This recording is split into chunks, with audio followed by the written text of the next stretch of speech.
सतेन, सतेन please जल्दी से मेरे घर चलो ना। अरे क्या हुआ और तुम इतनी घबराई हुई क्यों? घर क्यों जाना है? वो भाभी ने ना पापा को घर से बाहर निकाल दिया है और भैया ने भी भाभी का ही साथ दिया। भैया कुछ नहीं बोले। सतेन, मेरे पापा इस उम्र में कहाँ जाएंगे, उनका हमारे अलावा कोई नहीं है। सतेन प्लीज चलो ना। मैं तुम्हारे साथ नहीं जा सकता। तुम ऐसे क्यों बोल रहे हो सतेन? हम दोनों ही तो हैं जो उनका साथ दे सकते हैं। प्लीज सतेन चलो, पता नहीं मेरे पापा कहाँ भटक रहे होंगे। कहीं नहीं भटक रहे होंगे, तुम खामा-खाई उनकी चिंता कर रही हो। और वैसे भी तुम्हारी भाभी ने गलती क्या किया है?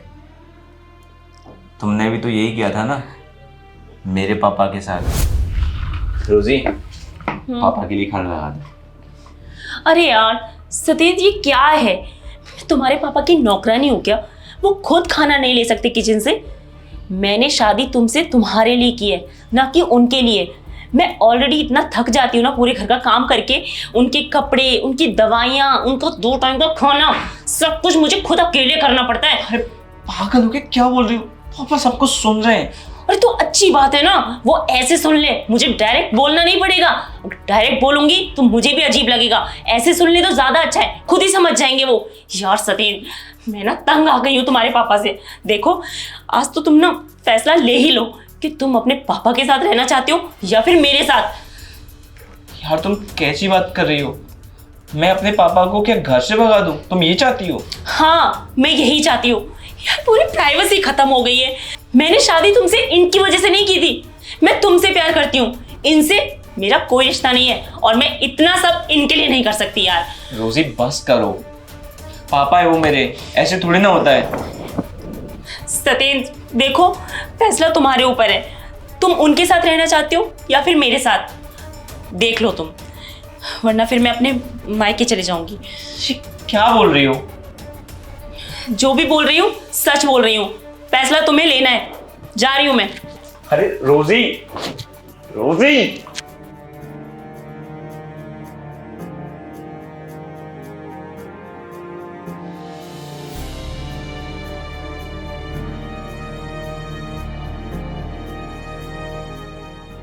पापा, मुझे आपसे कुछ कहना था। नहीं नहीं बेटा, तुझे कुछ कहने की जरूरत नहीं है, मैं सब समझ गया। बेटा अब मेरी जो है थोड़ी सी जिंदगी बची है, उसे मैं तेरे चाचा के साथ गांव में जाकर बिता लूंगा। तो मेरी वजह से बहू से झगड़ा मत कर बेटा। ठीक है, बच्ची है, कभी समझ में आ जाएगी तो मैं जब कभी घूमने आ जाऊंगा जब, मगर घर के अंदर झगड़ा कलेश ये सारी चीजें अच्छी नहीं है सत्येंद्र। अगर बहू मुझे अपने साथ रखना नहीं चाहती तो कोई बात नहीं सत्येंद्र, परेशान मत हो, अच्छी प्रकार से अपनी गृहस्थी बसाओ। अब हमारा क्या है, थोड़े दिन के मेहमान है। पापा ऐसा मत बोलिए प्लीज। देख तू मेरा बहुत अच्छा बेटा है, अब मैं चलता हूं बेटा, तू अपना और बहू का ख्याल रखना। अरे नहीं नहीं बेटा सत्येंद्र, अब तू बड़ा हो गया है, अच्छी बुरी बातें सारी अच्छी तरीके से समझता है। तू अपना और बहू का ख्याल रखना, ठीक है बेटा? अब मैं चलता हूं। पापा, पापा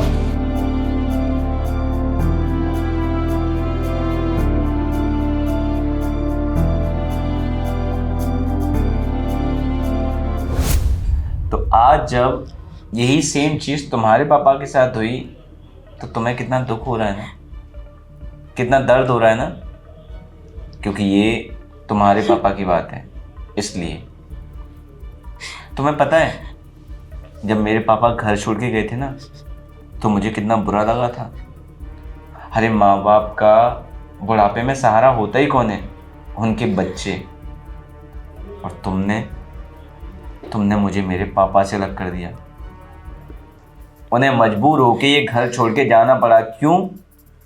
क्योंकि तुम खुश रहो, मैं खुश रहूं। लेकिन सच तो ये है कि मैं अपने पापा के बिना कभी खुश रह ही नहीं सकता। बहुत प्यार करता था मैं उनसे, लेकिन तुम्हारी वजह से मुझे उनसे दूर रहना पड़ता है। ये घर आज भी उन्हीं का है, लेकिन फिर भी इस घर में मैं रह रहा हूं, लेकिन मेरे पापा नहीं। क्यों? तुम्हारी वजह से।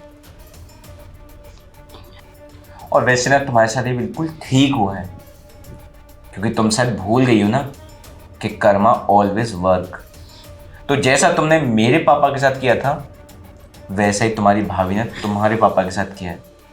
तो मुझसे तो ये उम्मीद छोड़ दो कि मैं तुम्हारे साथ जाऊंगा, तुम्हारे पापा को ढूंढने के लिए, तुम्हारे घर में सुलह कराने के लिए।